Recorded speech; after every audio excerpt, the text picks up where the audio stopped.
you might ask somebody, is this how you want to live? How would you like to see your life? Some kind of a vision of reality. And then saying, wait, I've got to order these impulses according to that truth, according to reason, right? So it becomes really human, as you were saying, when we're able to do that. Welcome to the Inspirit podcast from Amoris Christi. Join us as we explore current events and all manner of fascinating topics and explore their connections to Christian living. Welcome everyone to another episode of the Inspirit podcast, season 2. Welcome, Father Thomas. And it's a privilege today to have with us Jithin George, a licensed mental health counselor. He's also the coordinator of counseling services at St.Vincent de Paul Seminary, where he's also an assistant professor as well. More than that, he's a good friend of ours, and it's been a real privilege to know him and get to know him and his personal mission as well. So Jithin, thanks for your time. Absolutely. Thank you for having me. Yeah, and I think you guys have known each other it goes way back, right? You guys have known each other for a long time. Yes. And so it's beautiful, again, just to come together as friends as well. Yes, for sure. Also, just want a special shout out to all our listeners. I know so many of you guys have come up to us and said, how much the podcast means to you. So thank you for that. Thanks to all our listeners for being faithful and encouraging us as well in this journey too. Yeah. So today we thought of exploring the topic of discipline. Not really a topic that a lot of us like to talk about. Always comes with kind of a negative connotation, and maybe thought of picking both your guys' minds, Jithin, from your experience, not only as a parent, but as a counselor as well. And Father Thomas, I'm sure you've worked with a lot of people in spiritual direction on this topic as well. So thought of picking your guys' brain a little bit about this topipic. So when we think of a three-way conversation. Yeah, it is a three-way conversation. I'll add as well. Yeah. So we'll pick your brain too. Yeah, that's true. But what do you guys, just the word discipline, when I first think of it, there's always a kind of a negative connotation to it when I first think of the word. So what do you guys, just sparsing it out a little bit, how do you guys think of the discipline itself, or how do you understand discipline? Yeah, for me, like you said, I think many of us have negative feelings, experiences when we hear the word discipline, and sometimes it's even scary, like to be disciplined or by somebody just sounds kind of scary, by your parent or your teacher or your priest, whatever it may be. But the way that I see discipline, discipline is ultimately about a way of life in freedom, right? To be free, and that in that freedom you are looking towards a life that is fruitful, that is going to be an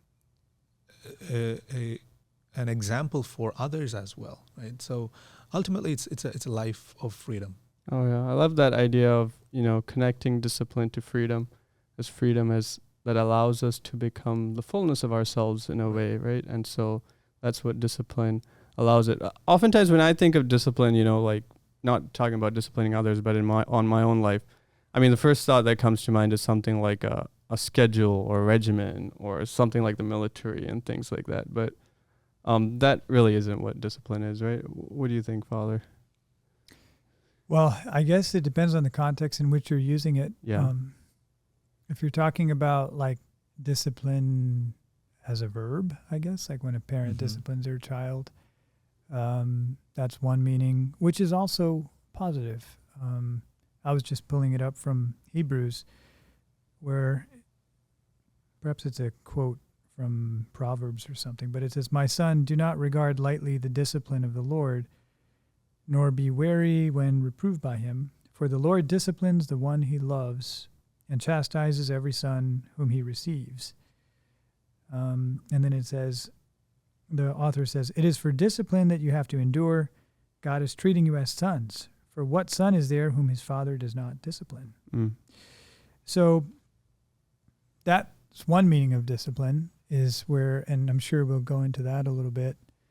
But another meaning of discipline is, I guess, a sense of the ordering of all of the resources of your life, whether that's your time, like in what you talked about, a schedule, of your energy, of your mental resources. I mean, everything, like discipline is actually bringing things into, it's like channeling your energy is one way of thinking. Yeah, I like that, the ordering, of our lives, and the freedom that we have to order our lives too. So then why do you think it's essential to have, discipline in our own lives? What do you guys think?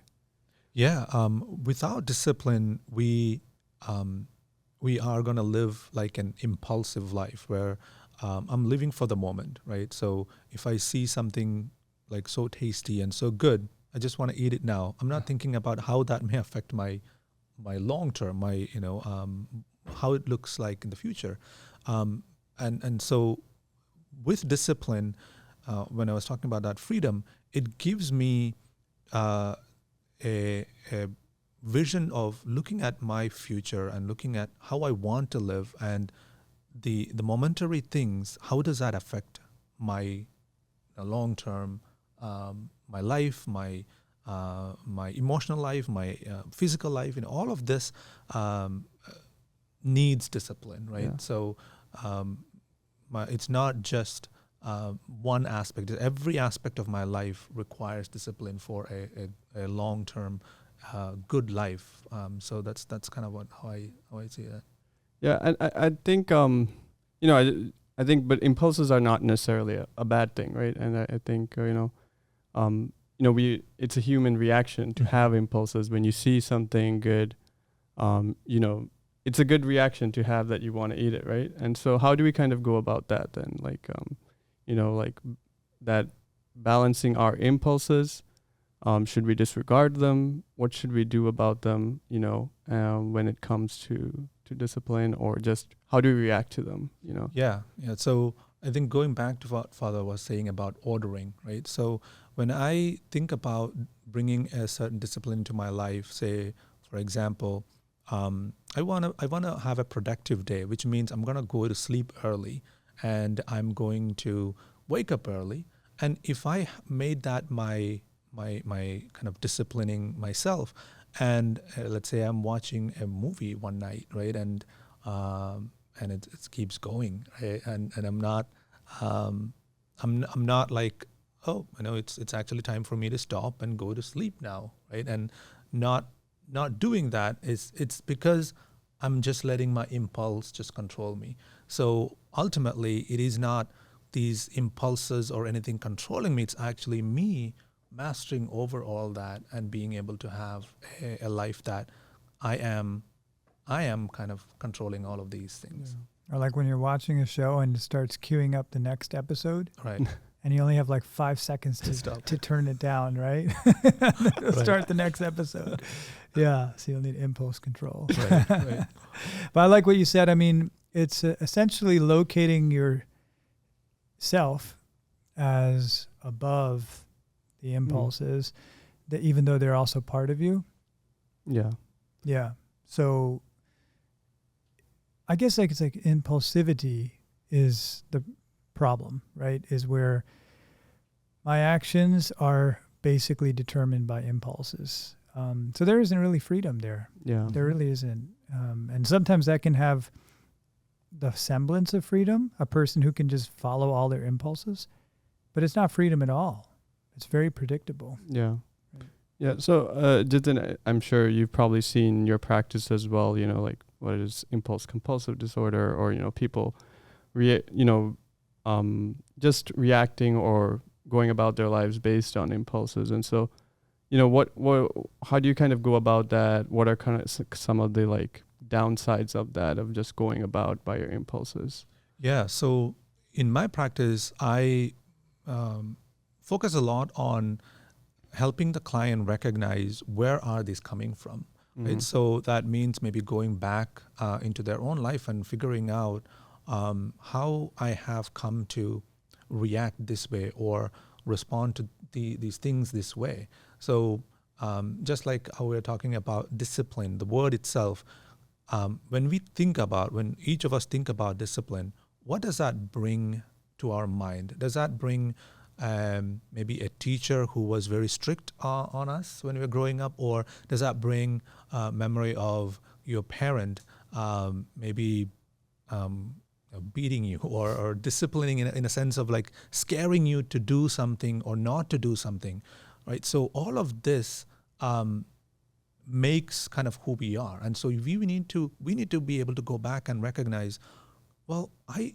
have learned maybe some not so good things or not so right things about what it means to discipline. But when it comes to impulse, it's the same thing. So if I am reacting to, let's say, somebody is shouting, right, and I in my reaction is to just run away from there, that means I have something in me that scares me, or I can't handle that kind of an environment, which means there is something in me that is causing some reaction in me, right? So I want to avoid it, right? So I want to be able to look at my life and to realize, why do I do that, right? How come I can't have a conversation, or even to tell somebody, hey, can we tone it down a little bit, right? Instead of just running away, right? So these all of, if you look at all of our reactions and impulses, there is a history to it. And if it is a negative impulse, which means there's a negative history to it, which we want to recognize and kind of correct ourselves. Yeah, just part of disciplining. Yeah, that's a great insight to see where our impulses are coming from, and then see how our experiences actually impact our reaction to impulses too, right? And so, yeah, that's a powerful image to for each of us to look at ourselves and understand, how the human experiences, our past experiences, play a role in the way we react to impulses. Oh, wow. Yeah, there's that line that they use in neuroscience that whatever fires together wires together. So common things that happen many times in your life, associations that are made, they basically become like reflexes. Yeah.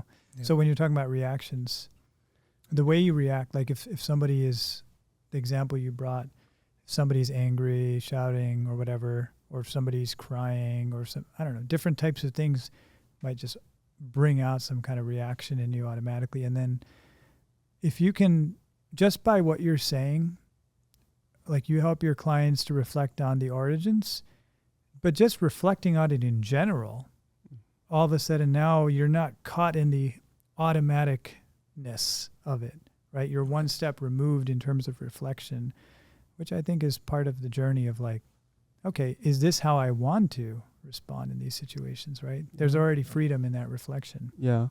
And I think also like just even recognizing that, we can be free from that, like every time a person yells at you and you run away, that we can react in a different way. And because it could be based on our past negative experience, that itself is, so healing for the person, because, there are ways that we react that we don't like about ourselves, but understanding that these experiences come from probably past experiences, and that's what shaped the way we react, and understanding that, and then we can react in a different way. So how do you kind of journey with the person from that, they have this experience that influenced their negative reaction to coming to a new way of reacting? How do you kind of help them recognize that and journey in that? Yeah. So usually there is a discussion about what do you want, or how do you want your life to be like, right? So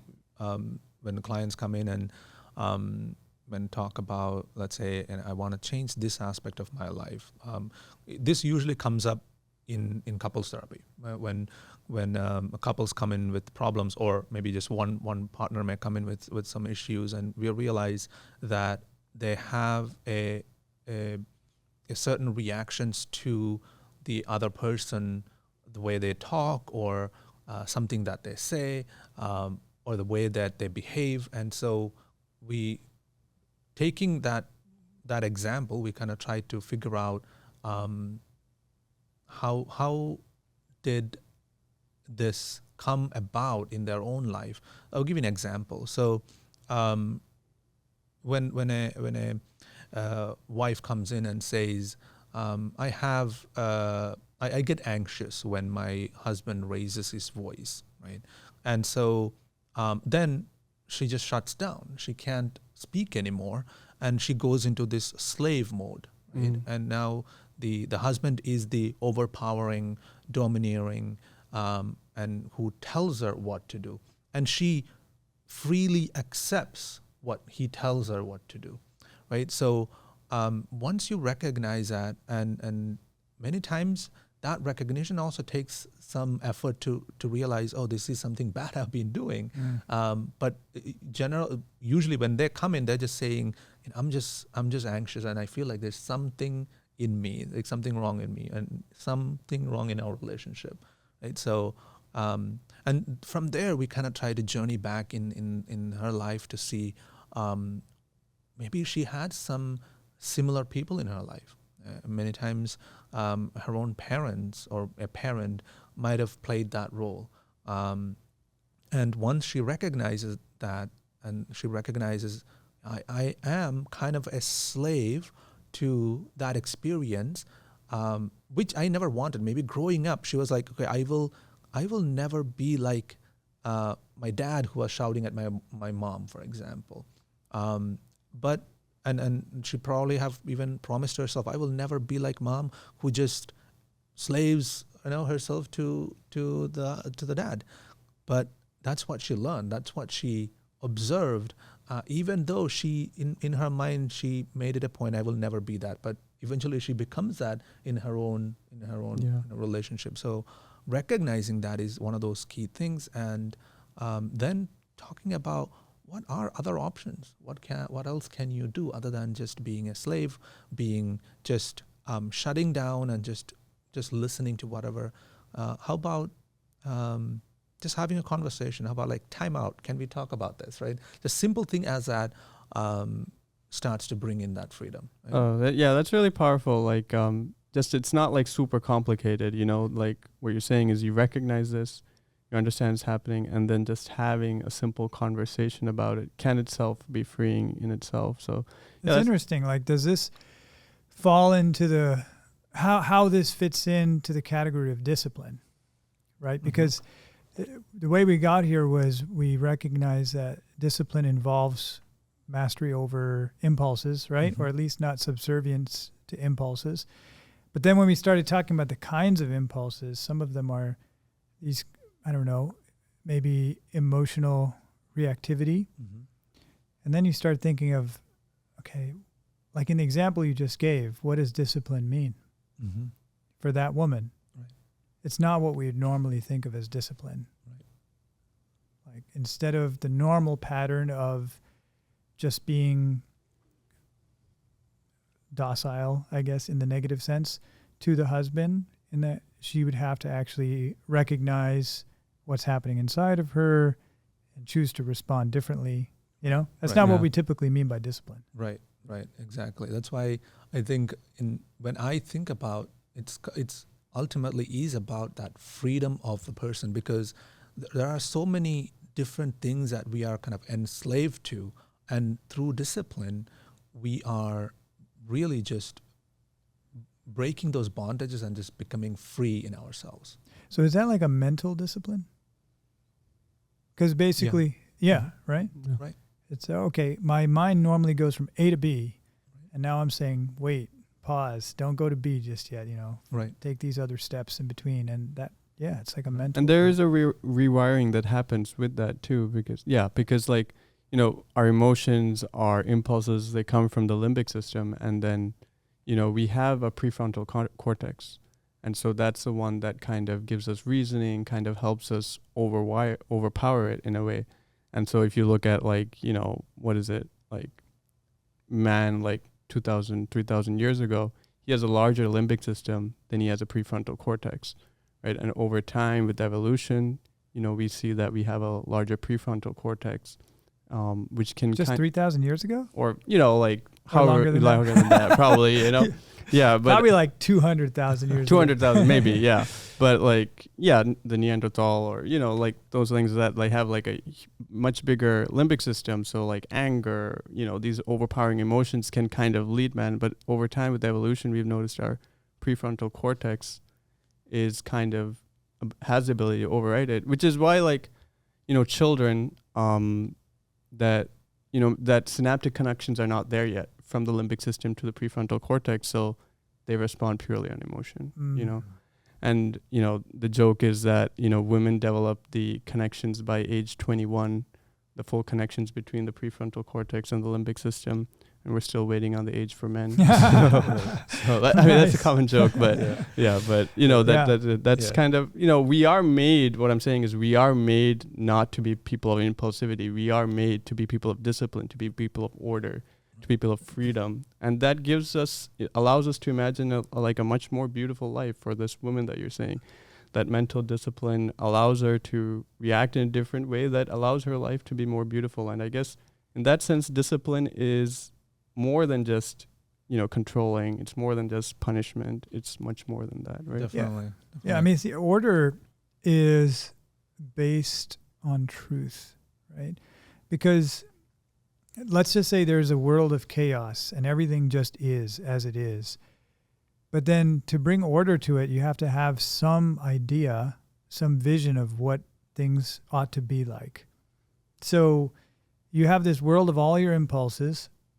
By the way, the impulses can contradict each other too. You know what I mean? Like you might do one thing impulsively in one moment and do the exact opposite in the next moment. So it's true chaos. Mm-hmm. But then when you have a vision for your life, even as simple as maybe in counseling, where you might ask somebody, is this how you want to live? How would you like to see your life? Some kind of a vision of reality. And then saying, wait, I've got to order these impulses according to that truth, according to reason, right? So It becomes really human, as you were saying, when we're able to do that. Right. Yeah. Right. And in cognitive behavioral therapy, right, it talks about how our cognition and behavior is very much connected, right? What we believe, we act out. And so in the example that I gave, this person has slowly learned to believe this, and so she acts out according to that. And to break out of that, right, so there are some automatic thought that is happening without us even thinking.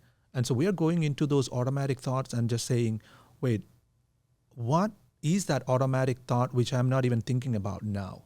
And you are correcting that. And just like when we first learn to drive a car, you think about, okay, this is accelerator, this is brake, right? So I'm going to push that, and then I'm going to push this. But now when I drive, I don't think about any of that because all of that moved into my automatic process. And just like that, a lot of our impulses and all of these things have moved into that automatic, process. And some of that isn't good. And we need to go back and be like, yep, that needs some repair. So let me go into that automatic thought and just kind of like, fix that up. And so I can learn this new healthy and set that into that automatic process. So ultimately our goal is our impulses and things like that will be the right and the good, right, and the beautiful, rather than the unhealthy and the bad. The virtue habit. Let me ask you a question about the first step of that, right? Because, so let's say when X happens, whatever it is, I react. Mm-hmm. Okay, so like I can feel my heart rate increasing, you get worked up, and then you react. And that's just sort of, like you said, it's automatic. The thoughts are automatic. Even the somatic effects are automatic. Mm-hmm. So that first step of, okay, I don't want to shout. I don't want to scream at this person whenever this happens. Like, how do I break that automaticity, I guess? Like that. Mm-hmm. How is that broken? Because it seems like it's just so automatic. Right. It's so automatic. Yeah. And that requires that intentional visit of that, right? Like you have to intentionally visit, well, I just did that. I just reacted to this person today. I shouted, but I don't want to do that. How do I stop that? Right. And how do I stopping? We don't want to get into this coming up with some quick solution as to, okay, next time, I will just, the simple thing is just shut down. Like, don't even listen to that person. That would be one silly way. But otherwise, you can be like, why do I do that? Right? If we really look into ourselves, there is a reason, not just one specific reason, but we have maybe learned. So maybe as I think about it, why do I do that? I may realize, it's because I feel kind of inferior to this person. And I feel like I need to defend my point. And so I raise my voice so that I am superior. And so I realize, with my voice and with my shouting, I'm trying to be superior because I feel inferior. And am I really inferior? Right? I have to journey in that and to be like, no, just because somebody shouts doesn't mean all of a sudden I go and I become inferior to this person. Yeah, what I believe is how you act, right? Right. Yeah. And so that recognizing that can begin to. Right. Okay. Right. Yeah. Because I think a lot of times we think of it as just like dominoes or something. It's just fully automatic. Right.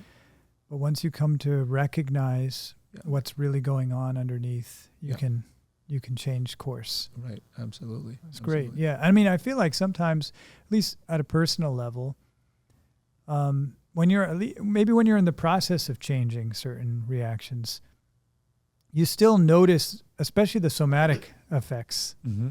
You might still notice your heart rate increasing, or sweating, or whatever. Mm-hmm. Like coldness in the extremities. You're the typical narrowing of vision. Depending on what it is. Mm-hmm.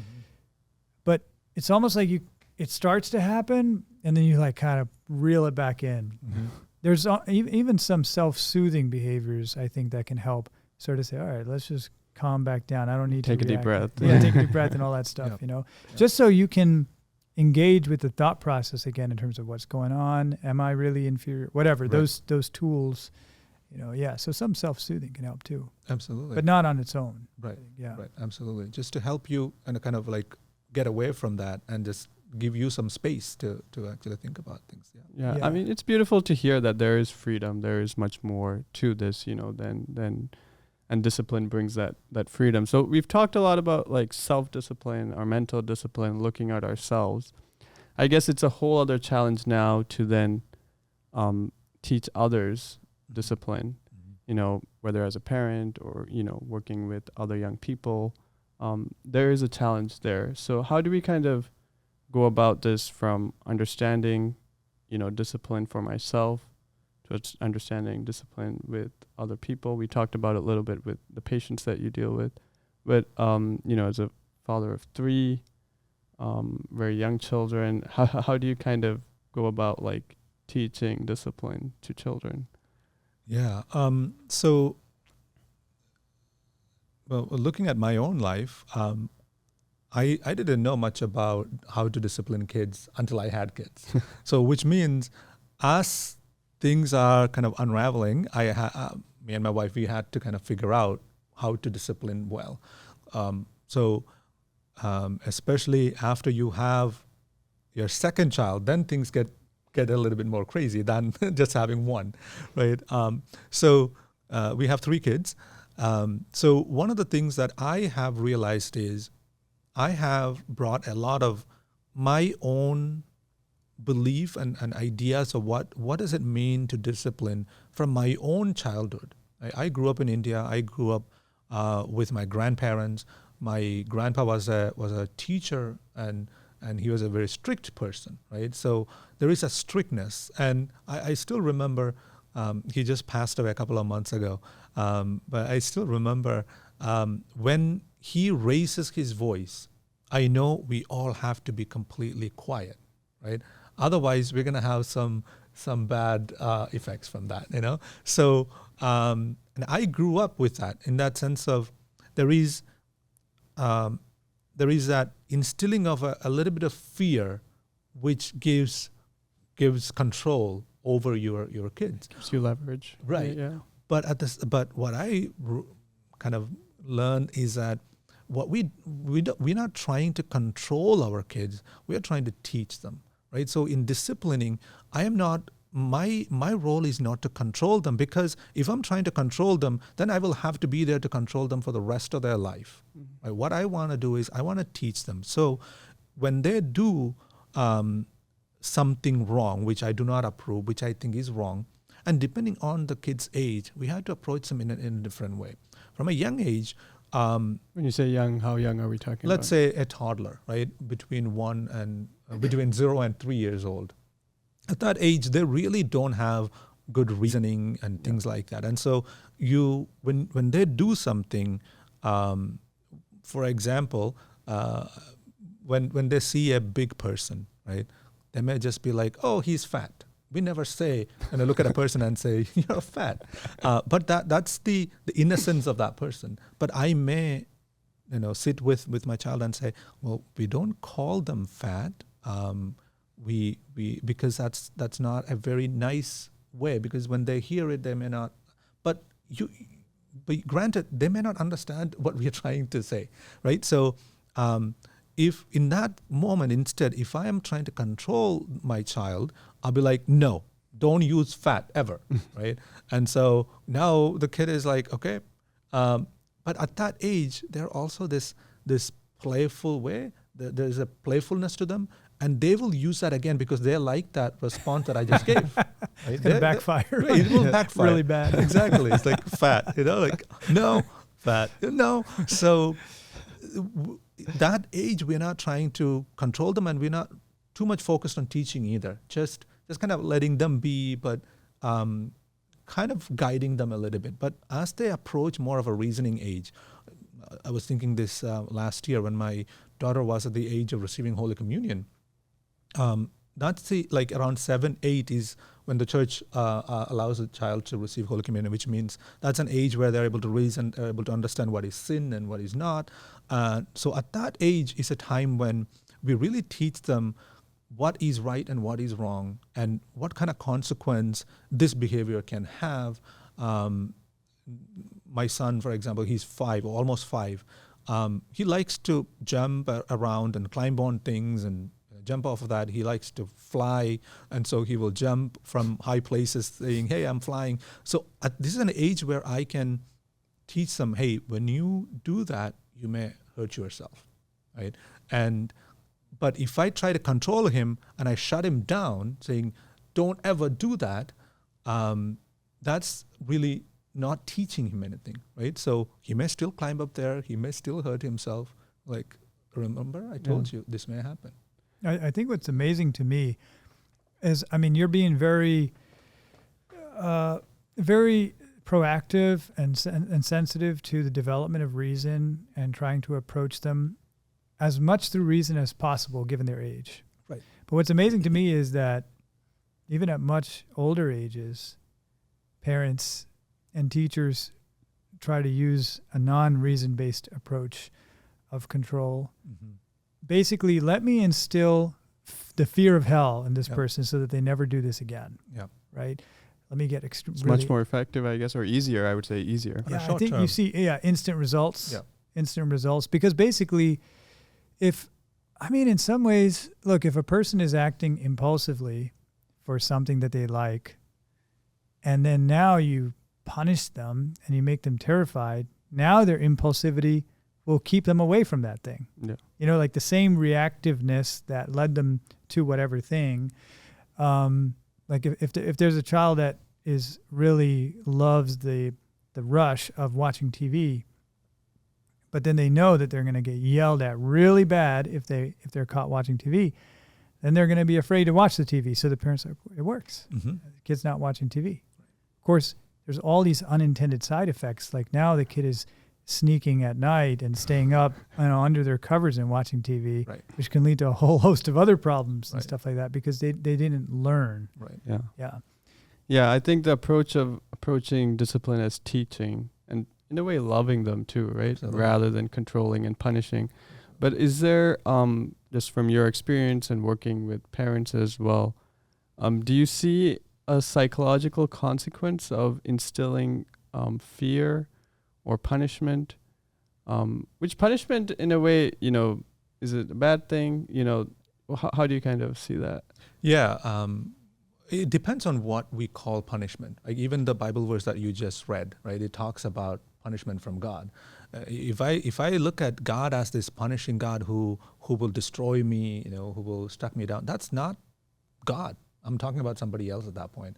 So if punishment, if we see that as a way to control them, a way to instill fear, a way to a process of putting pain on them, that is not good. Right? But punishment in the sense of giving consequence, a great way to teach. So, for example, when we use this now, we only give our kids a certain amount of time of TV a day. And so that means that that's something that they have to earn it throughout the day, right? It's not a right that they have. And so at the end of the day, they know if they haven't been good in the sense of if they were not following what they're supposed to do, and then they know that they may not get to watch that day, right? So using the things that they want to do, like playing video games or watching TV or even hanging out with other people. Like if we teach them that there are consequences to our actions, and we have to put that expectations and everything up ahead of time. Like let them know this is what is expected of you, and if you fail, there will be consequences. And that doesn't mean we can't be merciful to them either. We also want to teach that God is merciful, right? And so we may mess up. I may mess up, but God, even there, He loves and He's still merciful. And so there are times when I've told my kids that, okay, if you keep doing this, you will not get to watch today. And at the end of the day, they're like, Papa, can we watch? Like, but I told you, if you did that, you won't get to watch. So you basically chose not to watch. But we are sorry. So I would tell them, okay. And I would talk with my wife too, look, okay, out of our mercy, we're going to allow you to watch today. You probably cave in every time, don't you? Yeah, I can see you caving in every time. It is very tough when it comes to, it is very tough. But I remember a couple of weeks ago, my son, he was just being naughty about something. And I told him, look, Joseph, if you keep doing this, you will not get to watch. And only you will not get to watch. This time, Anna Maria and Bella will get to watch, but you won't get to watch. And he didn't think I was serious. So he kept doing that. I was like, all right, you can keep doing it, that's fine, but you won't get to watch. And so at the end of the day, I took him, and while they were watching, I took him to another room, and I ate with him. I had dinner with him, and I said, look, you can't watch. And he was very upset. He's like, but I want to watch. They are watching. I told you that if you do that, you won't get to watch.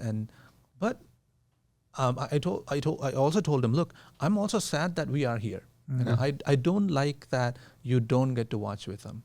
I'm also hurting, but we're going to do this. We're going to sit here together, right? Just being with them. And so once in a while, you have to make good on your threats. Right. And that made a big difference. Yeah, well, I think it seems to me like what you're doing is making consequences for actions more proximate, because like a child is not necessarily able to think about long-term consequences of their actions, right? Mm-hmm. For example, not eating healthy or something like that. There's no way a kid can understand that, if I do this for years and years, I'm going to get sick. So you have to make the consequences closer to them, like today or right now. Yeah. And that can help, shape their behavior. But as long as it's done together with teaching, so that it really becomes a teaching moment. Right. And I think punishment becomes problematic when it's a way for the punisher, the authority figure, to vent or to release their anger, which can be terrible. Yeah, impose power. Yeah, I mean, and it's not necessarily even always physical, right? But even in terms of just shouting, or even in terms of coldness, that I think it can be very, very. It is very harmful, and when the Scripture talks about God's punishment, it specifically says it's because we're loved as his sons and daughters. So it's done in the sense of, hey, let me set some consequences before you to help form you, out of love. Otherwise, what ends up happening is, so the kid is perhaps acting impulsively, most likely because he's a kid. But then this causes the parent to react impulsively. Mm-hmm. So it's essentially like a chain reaction. The dominoes are now involving multiple people. Right. And this is what I consider a highly dysfunctional family. When I think of dysfunctional family life, I think of one where everything is automatic. There's these dominoes that are just hitting each other, and it just gets crazy really fast until it burns out and everybody shuts down, and then gives it enough time for everybody to forget about it and then try to get back into normalcy. Right. And sometimes it might just take one person to break that chain with the kind of reflection that you're talking about. Yeah, absolutely. Right? And just also going back to that anger doesn't have any place in disciplining, right? So if I get angry and I am disciplining my child out of anger, it is not gonna do any good in that. There is a bondage that I'll be breaking. That parent-child bondage is going to be broken in when anger comes into that disciplining aspect, right? So anger doesn't have any place in that, and anger may not. The tricky thing is when it comes to parent-child relationships, anger of a parent towards a kid who just did something, the anger actually most of the time is not coming in that intensity because of what the child just did. It has a lot of other things, maybe work stress, maybe the relationship with the wife, right? All of these things are also coming out. And so but it's really, how could I be so angry at my 2-year-old kid or my 5-year-old kid for what they just did? It's because if I'm angry, it is because there is a lot of other things that is causing me anger. I'm kind of like losing my temper because all these other things in my life is also making me react this way. Yeah. Just, I know childhood psychology is not your field of expertise, but just from whatever you know, what are some of the consequences of, anger, fear, punishment, of instilling this in a child from a very early age? Is there something that you see as they grow up, or what can you see? Yeah, so that, for example, one is there is trauma which causes them to respond to things in a unhealthy way in their as I get older. So for a kid who has grown up in a family where there's yelling, so much of yelling, we usually see them going into either of the other extreme. Yeah. Either they become yellers as well, or they become just this person who just shuts down and just doesn't deal with it at all, right? And both of them doesn't lead them to any good. So yeah, a lot of different psychological consequences, trauma as well. Yeah, I mean, the child is so, one, like you said, it's not the child's fault because they're barely, their PFC and limbic system are barely connected. I guess. But it's also the child is so defenseless and weak. Like when you're angry at somebody who's your equal and you can butt heads, perhaps there can be some good that can come out of it. Yeah, there is. But when somebody's that much weaker than you and defenseless, not just physically, but also verbally, that's really sad. I mean, you're kind of running over the person, in terms of their personality and development and all of that. Pick on someone your own size. Yeah, exactly. Exactly. Yeah, and also it leads, I like what you said, that anger has no place in disciplining, because based on the way that you've defined disciplining or good discipline, it's really got to be thought out. Mm-hmm. And you gave a great example of what you did with your son there, where it's very intentional, it's very thought out. You sat with him, you consoled him in the sorrow, but let him face it too. So it's very thought out. When it comes with anger, it's not thought out. And what ends up happening is that the punishments become very inconsistent. And that's something that irks me when I see that sometimes, with parents. I mean, I'm no one to judge because I don't have to deal with that, but it's just sad. And what I mean is that, let's say dad is stressed out from work. and the kid's being a little loud. And it's like getting angry at the kid. Hey, stop being so loud. Talk softer, whatever, inside the house. You're not supposed to talk that loud. But another day, the dad's in a good, cheery mood, and he's encouraging the kid to be loud, right? Or maybe a little kid is sitting there ripping up pieces of paper, and they're like, oh, it's fine. He's a kid. And one day, and I saw this, and one day the kid ripped up a check, and dad flipped out. And I'm thinking, how is the kid supposed to know that's a check? You know, right. You let him rip up paper all the time, right. And now he's ripping. So that kind of thing would be super confusing for a child, right? I don't know what can get me in trouble. I don't know what is going to set off my dad or my mom. So I'm always walking on eggshells. It's like, ooh, that's really... Yeah, and then that affects now how they react or interact with the world. You know, like they don't know what to expect from each person, how they want to interact. So yeah, it's a great insight of... Yeah, and going about more on consistency, and both parents also needs to be consistent together in it. So if one parent is like, okay, this way, and the other parent doesn't really agree with that, that's something also the good parent and the bad parent. Right. And so that's also something that we see causes a lot of problems when it comes to disciplining. So then, we talked about like, okay, we have stress from work, we probably have stress from, different other external stimuli, and we come with this. What practical suggestions would you have to parents, when their kids does something to tick them off, or, what are kind of your go-to?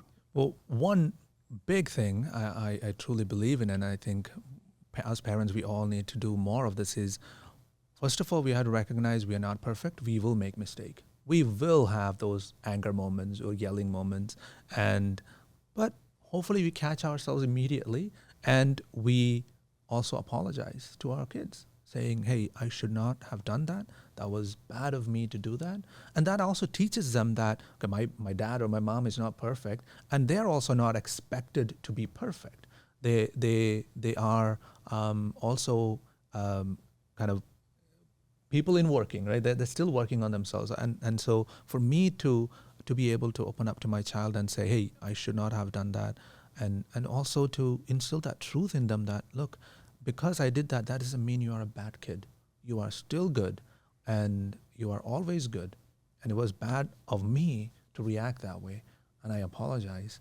And I think that's a huge thing when it comes to disciplining our children that we need to constantly do, because none of us, I haven't yet met a perfect parent. Because if we, sometimes we also look at some parent who is like so good and loving, and because they're not really present in their life, they're just absent. And so when they're absent, they're not correcting. And all of that is also needed, right? You have to correct your child with love. You have to also point out to your child that is not a good behavior, or that is not good to say. But sometimes we think of like these good parents who are just not there to tell them anything. That's not good. We have to be there. And when we are there, we will, our own past and our own issues comes out, and we become not the best parent in that moment, but we apologize, right? Just like we do in our Christian journey, right? In our Catholic journey of going to confession. Basically, we have to confess to our child sometimes that we did something beautiful. wrong. I mean, because part of, I think, what we want to teach our kids is that there is space to grow. There's space to learn. Every supportive environment that actually nurtures people has that fundamental message that there's space for you to grow and learn and to make mistakes, because you're on a journey and we're with you on the journey. Right. That's how Jesus is for all of us. I mean, if we know who God really is, as you pointed out earlier, we experience him as somebody who takes us in as a brother, who encourages us and walks with us along the journey, right? Giving us mercy all along the way. So when a parent is imperfect and reacts, but then repents with God and before their family, that's a powerful lesson. It's teaching the child that I really mean it when I say that we're on a journey, and it's okay to be on a journey. We're learning together and growing, right? And it's the exact opposite of the world where this is the standard, and if you don't hit it, you're out. Which is that's, if you want to think of maybe the exact opposite of what family is supposed to be, it's that. This is a standard, you meet the standard or you're not, you're out, right? Right. Family is actually this organic place where you're growing, and everyone is growing, and the parents are growing. Right. And I think about the kids who get to experience their parents apologizing to them, and they can see the genuine repentance in their heart and reliance on God's grace for their imperfections. The kids will grow up being like, yeah, oh no, my parents weren't perfect, but they were humble, sincere, they were trying their best, and they relied on God's grace. Right. And God's grace will not disappoint. Right. Oh, wow. Right. Yeah, and that's a beautiful image for all of us, I think, as parents, as being the image of God, in the children's lives that, is always journeying with us. Right. It's okay to make mistakes, but the journey always demands us of more, but always merciful as well. And sometimes that journey requires for God to say no to us. Right. And but the journey, to be complete, to be whole, to be ordered towards freedom, and to be the fullness of who we are is what, the parents call to be. So, it's beautiful. Yeah. Whether I like it or not, my kid is going to look at me and kind of think of me like, oh, this is how God is. Right? He's going to do that. He's going to think that. And do I want to give my child a false idea of God? I do want to give him the as perfect as possible, which means I need to work on myself so that I can be more of God, right? Grow more closer to God and be like God, so that my child, when he looks at me, he sees me, but he sees Christ also in me. Right? Beautiful. Well, Can I read the rest of that verse from go for it. Hebrews? Because it really fits in with what we've been talking about. So it says, for what son is there whom his father does not discipline? If you are left without discipline, in which all have participated, then you are illegitimate children and not sons. But this is the part I thought was interesting. It says, besides this, we have had earthly fathers who disciplined us, and we respected them. Shall we not much more be subject to the Father of spirits and live? For they disciplined us for a short time as it seemed best to them, but he disciplines us for our good, that we may share his holiness. So I like this because it's recognizing, hey, look, a lot of us have experienced imperfect discipline from our parents. Perhaps it was for their own interest, or they've wanted to control us, sometimes. Whereas God's discipline is the perfect model of discipline. Right. It's always for our good, that we may share his holiness. And then it says, for the moment, all discipline seems painful rather than pleasant, but later it yields the peaceful fruit of righteousness to those who have been trained by it. Therefore, lift your drooping hands and strengthen your weak knees, and make straight paths for your feet, so that what is lame may not be put out of joint, but rather be healed. Man, beautiful. Yeah. The idea that discipline is love, right? And it orders us to so much more than what we see and what we're called for. It's a beautiful message for all of us to take into our own lives and for our children too. Absolutely. One of my prayer every day is a song that I heard many years ago, but I don't exactly remember. It goes something like this: Lord, make me more like you, because he wants to be more like me, right? Because my son wants to be more like me. Right? My prayer is, please make me more like you. Yeah, so that's kind of the prayer when I think about discipline and being a parent. Right? Our constant prayer is, Lord, make me more like you, because whether I want it or not, my children do want to be like me. Beautiful. Well, I think we've kind of hashed out discipline quite a bit, so I think it's a good stopping point for us. So thank you, Jithin. I know you have your own counseling services, so where can people find you, or if they want to do fullyalivetherapies.com. Okay, so we'll put it in the show links. All the best for your personal journey, as well as being a parent, and we'll see you at St. Vincent de Paul. All right. Thank you, Father. Thanks, guys. Thank you for joining us on this episode of the Inspirit podcast. Inspirit is an initiative of Amoris Christi, an apostolate dedicated to lay spiritual formation. For more information and to keep up to date, you can visit our website at amorischristi.org and follow us on social media.